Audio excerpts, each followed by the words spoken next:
Hey everyone, it is time to vote. Get your ballots out. And I'm so glad this year I only got one ballot. 2020, I received three ballots, all my name, but then the two other ballots had different names but the same address.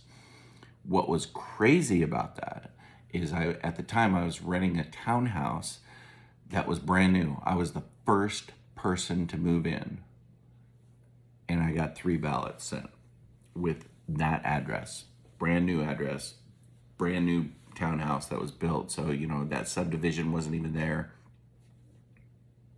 So, pretty fascinating. Anyways, all right. So here I have my voter's pamphlet that my dog kind of chewed up. I don't really need it for who I'm voting for, except, well, I use it a little bit, but I'll use it we'll talk about the ones that I don't get to vote for, as in, out of different districts, who I would vote for.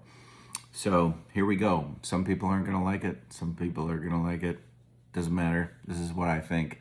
But what's most important is you vote. So let's start with the Clark County Proposition number 11. This is the 0.1% for public safety and criminal justice purposes.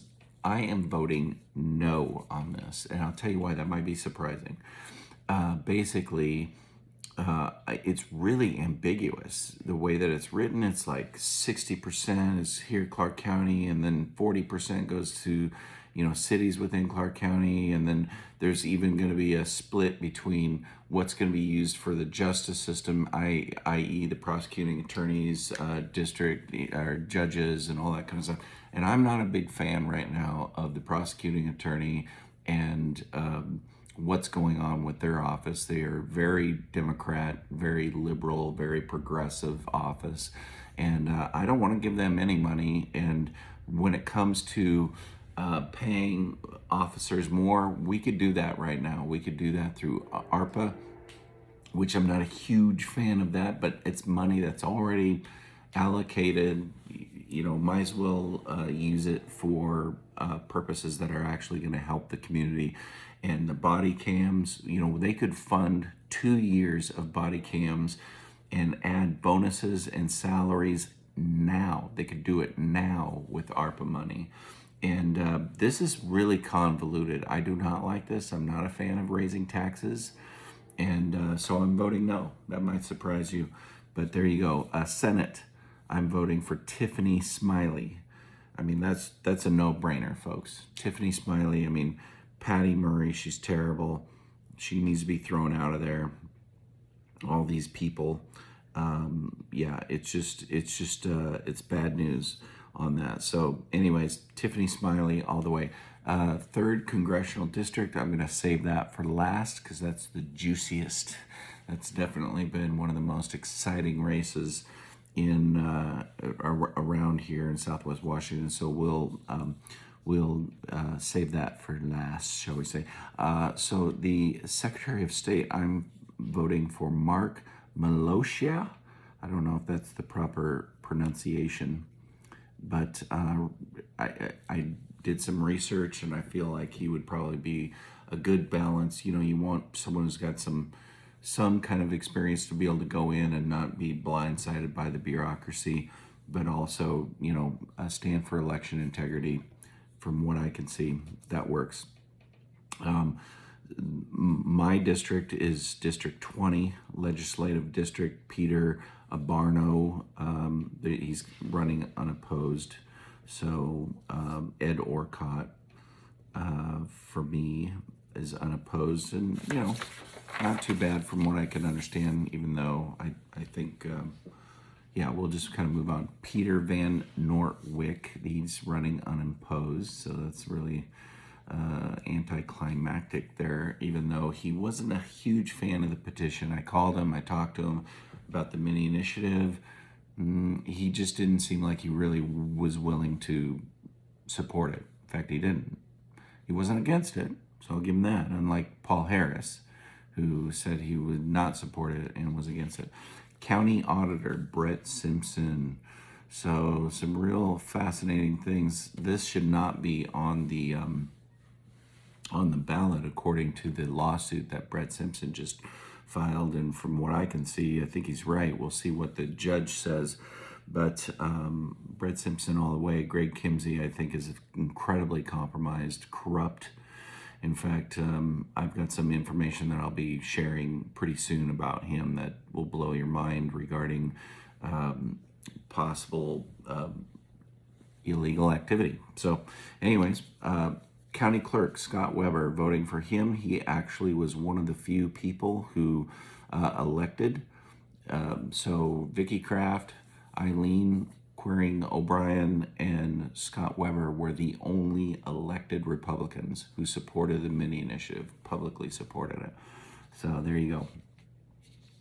I'm going to skip county council position. My district is District 5. I'll get that second to last. Tony Golick, no way, I'm not voting for him. I'm writing in Angus Lee. Yeah. By the way, Tony Golick, we've got to really put our attention in getting a new prosecuting attorney. The prosecuting attorney offers legal support to all of the county, and so that is one of the most important positions that we've got to somehow come up with. County sheriff, let's talk about that. We'll hit county treasurer real quick.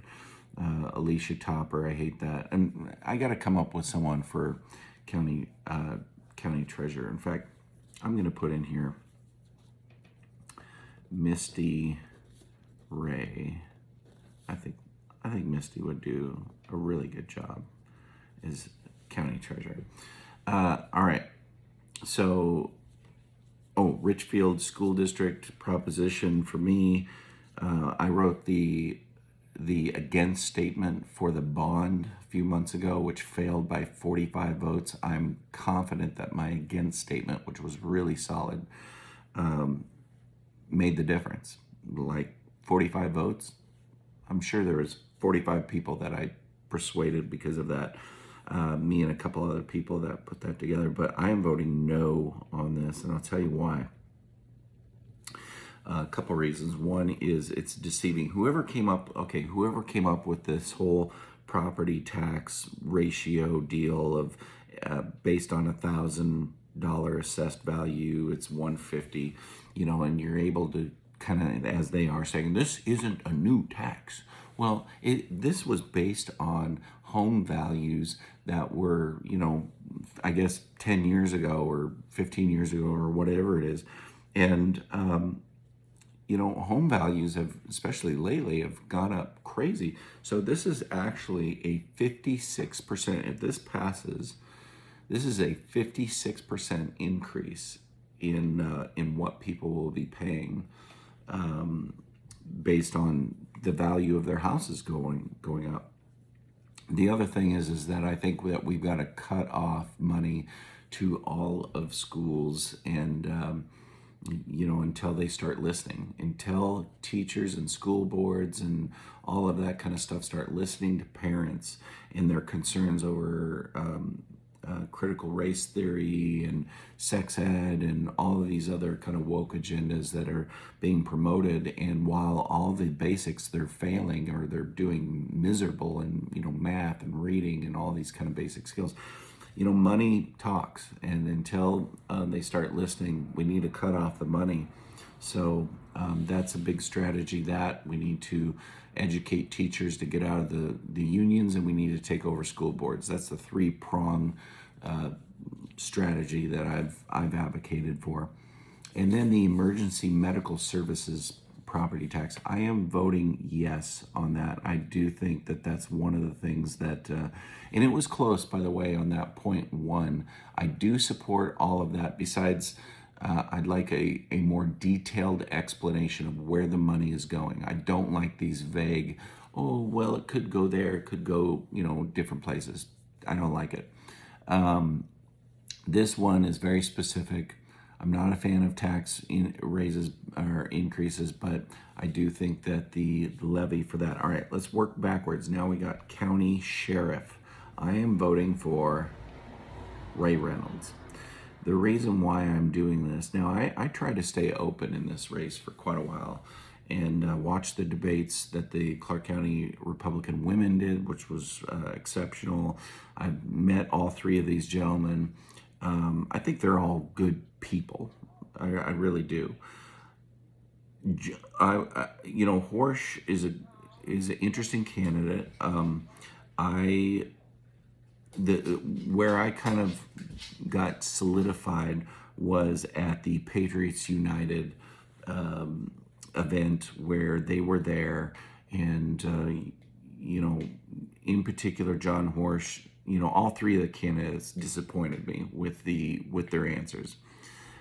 Basically, the question was, if a family member has a loved one at the hospital and they're being denied access, which by the way happened many times, not just the infamous Salmon Creek Legacy event, but it happened many times.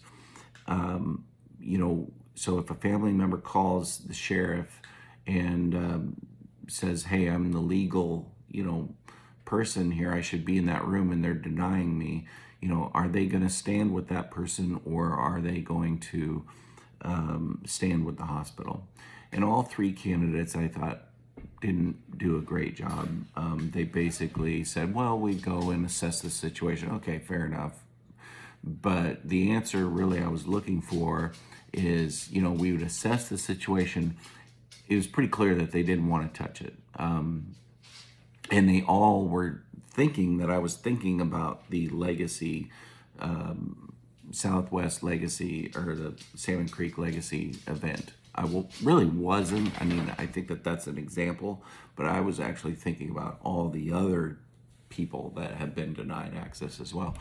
And the answer I was looking for was more like, yeah, we would assess the situation, and if we determined that that person had legal authority to be in that room, we would help make that happen. I think that would be the fair and reasonable answer. And what really disappointed me was just a few days later at the NAACP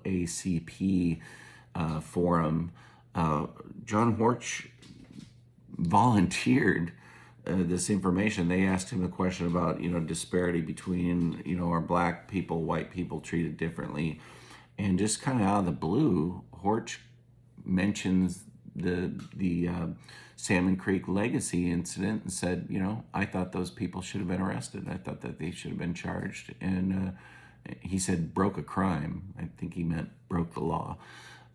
What was really duplicitous in that answer was the fact that just 2 days previous, he did not indicate that at all.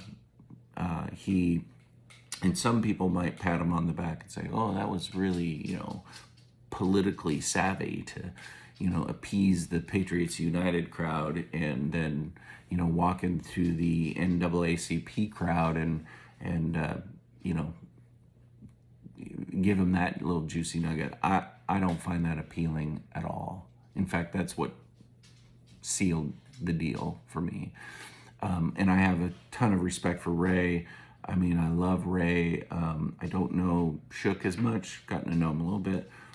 John Horch seems like a good guy. I know I have good friends that support him. But man, don't do that. Don't go to the Patriots United, give a soft answer, kind of a non-answer, and then 2 days later go to the NAACP and say, "Yeah, I think that those people should have been arrested. They broke the law, and I don't know why they were not arrested." Yeah, that did it for me. So, anyways, so Ray Reynolds gets my vote. I think that no matter what, I think that he'll do a great job. And all this kind of talk about, well, Ray's not as experienced as John or other, I don't buy that at all. All right, 5th District, County Council, District number 5, and you got Don Benton, Sue Marshall, Rick Torres, Richard Rylander. Let me start with the bottom there. Richard Rylander is the current occupant of the number 5. I think he's a good guy. He's a conservative. I think he's more of a statesman guy in the sense of, and I don't say that as a negative. I think it's a nice quality. You have Rick Torres, who's kind of a newcomer out of the blue. Used to be a sheriff deputy and also a Vancouver city officer. I've talked to him. Nice guy, very well spoken. I mean, I think he could have a future in Clark County politics. Sue Marshall, complete Democrat. She's trying to, and let me just kind of speak to this whole nonpartisan issue. It is something that was put forth by a majority of Democrats on the committee that gives the amendments, that sits on the charter committee that provides the amendments that we're going to see in the next ballot in November. All Democrats. And it's this strategy to keep voters in the dark. It really is. I'm not a fan of the nonpartisan label. I mean, it opened up the door for Michelle Belcott to run, so that's good.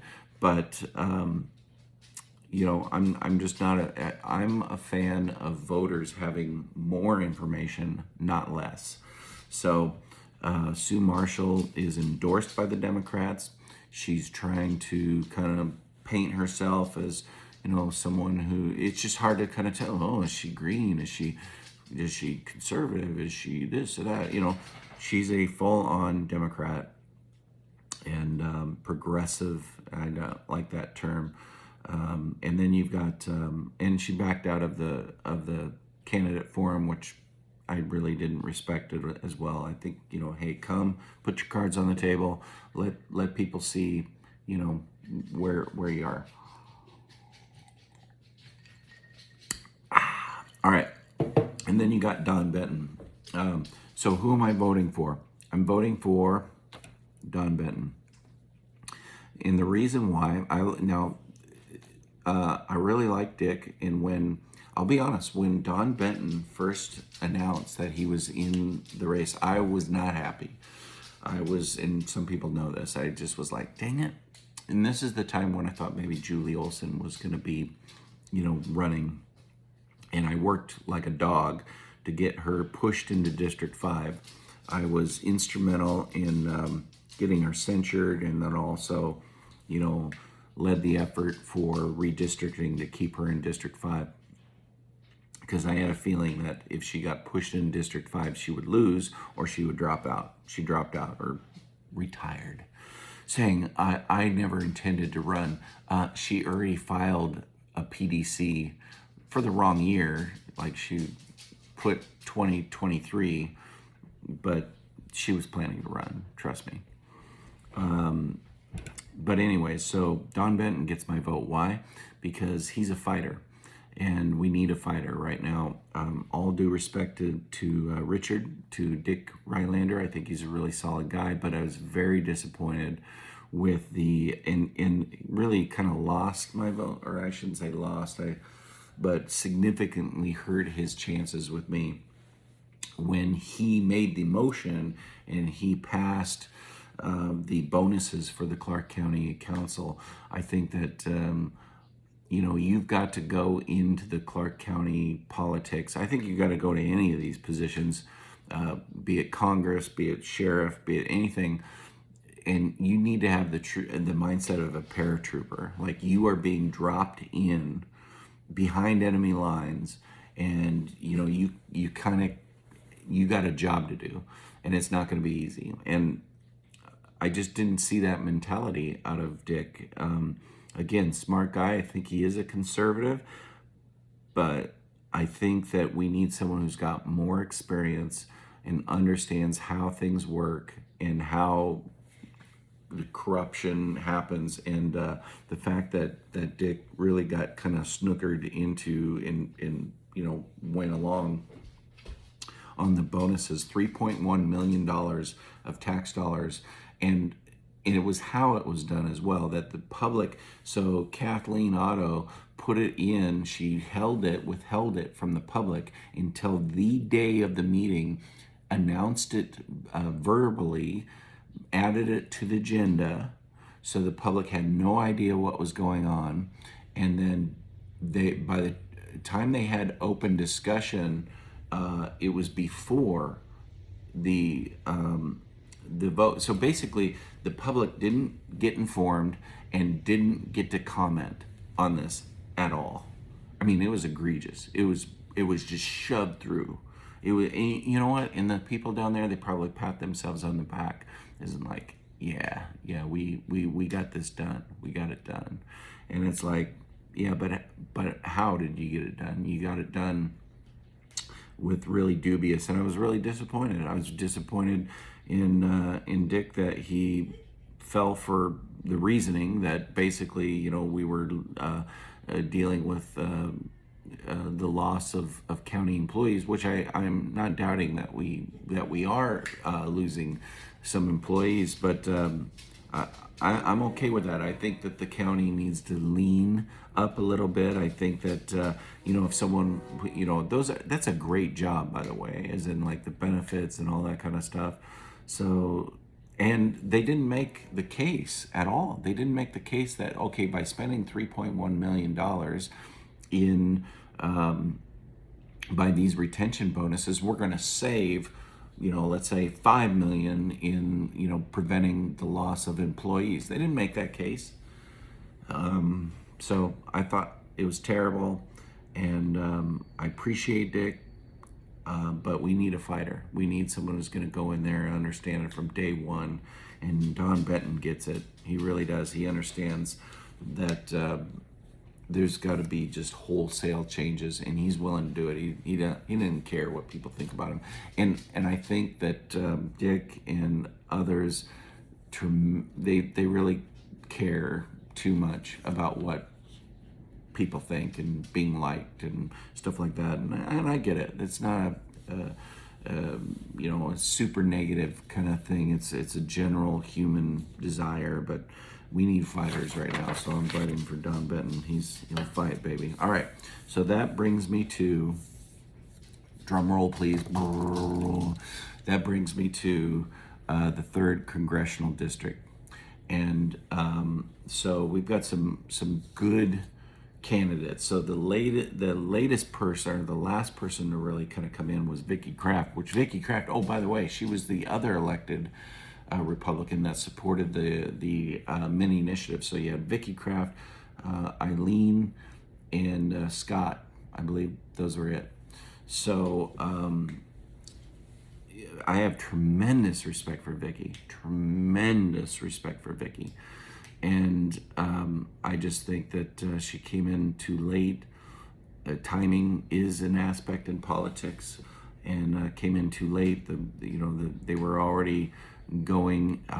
I do think that she has a future in congressional. Like I don't think that she's done either in being representative or in politics. So I have a ton of respect there. Joe Kent, didn't know him. No one knew him. I mean, he's pretty fresh to the area. And then Heidi St. John, which I do know, and we went to the same university, Multnomah. We're both Multnomah grads. Back when we were ambassadors for Multnomah, that was our mascot. So I am voting for, I'll just kind of tell you, I am voting for, and this, there's going to be people, especially, so here's the deal. Heidi St. John was one of the biggest supporters of the petition. Like the Resource Center brought in thousands. I mean, what Heidi personally did and her team, is unmatched. Now, I had Joe Kent volunteers that were amazing. Like, they got the petition over the finish line too. So there's a lot of factors. It wasn't just one, but there's many factors. Joe's volunteers versus Heidi herself, and in their volunteers, I don't want to shortchange them at all. But I'm voting for Heidi St. John, and I'll tell you why. I was up in the air on this, and I was really kind of struggling a little bit, even though I know Heidi very well. I believe in her. But then practically, I looked at maybe the lead. I mean, Joe Kent's got Trump's endorsement, and he's on the War Room. He's all over the TV. His story is amazing. What he's done for the country, serving the country, his wife dying, sacrifice. I mean, he's a compelling candidate. I guess the thing that really kind of shook me and just never set right, and it never really resolved. In fact, it just got worse, was this whole issue of Joe Kent voting for Bernie Sanders, and this whole Operation Chaos explanation. It just doesn't jive for me. I'm sorry. It just doesn't jive for me. Basically, I think that there's other explanations why I'm not so, I don't think he's a CIA candidate. I don't think that he's a closet Democrat per se. I think that there's probably other explanations there. Maybe grieving from his wife, and I don't know. But I don't buy it. I don't buy it, and here's why. Here's one of the main reasons why. So in 2020, in the Oregon primaries, when he voted for Bernie Sanders, it was a month after that. Penny's coming to join here, so she wants to be a part of the action. Bernie Sanders dropped out of the Oregon primary. So the whole reason that he voted for Bernie Sanders was Operation Chaos. Rush Limbaugh's, famous thing that he would do in kind of close elections, primaries in particular, when he was trying to disrupt, and get maybe more favorable candidates in there. My friends, it makes absolutely no sense. When Bernie Sanders had already dropped out a month prior, I mean, I can understand if it was like the week before, a lot of momentum, a lot of planning, and it's like, hey, we're still going to go with it. A month before he voted for Bernie Sanders, there's no way that he was actually trying to disrupt that primary. I mean, if he was, he's not smart, and that's one thing Joe Kent is. He's very smart. And by the way, if he gets if he comes successful out of the primaries, I'll support him. I mean, there's no doubt about it. But I favor Heidi St. John. I know her. I trust her. She's solidly, faith based and at her core. And the whole Joe Kent voting for Bernie Sanders thing, I don't think it's the real explanation. It just doesn't make sense from someone who's an intelligent person. There's no way that could be the explanation, because Joe Biden won by 40% over Bernie Sanders.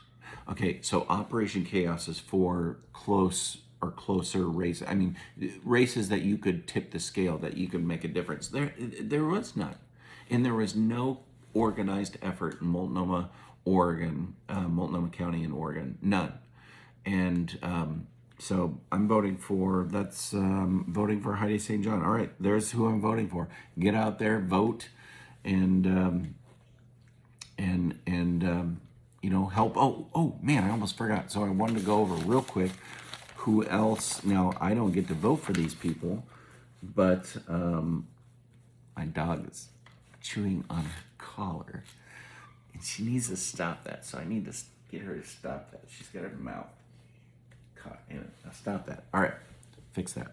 All right, so I want to tell you who else I think are great candidates, and so let's go over this. Okay, so I went over the Secretary of State. So the next race then we have is the 17th Legislative District.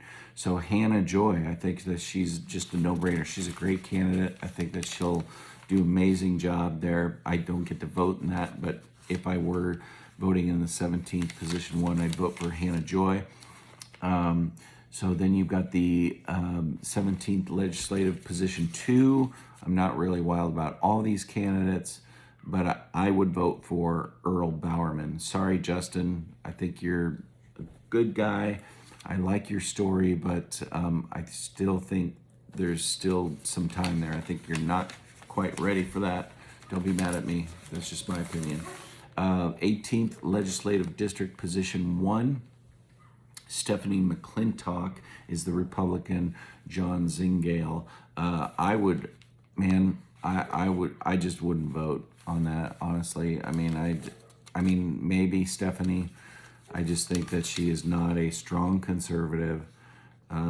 So I sat on a committee that interviewed these candidates, and I felt like she just wasn't a strong candidate. I felt like she was just kind of taking advantage of the situation of not having a lot of candidates, and she's running. She said one of her main things was to maybe bring back the DARE program, which I'm like, again, I'm saddened how our state and our governments have become drug dealers, and we've gotten into the drug business, and I don't know how we're going to get out of the drug business because the tax dollars that are rolling in are unbelievable.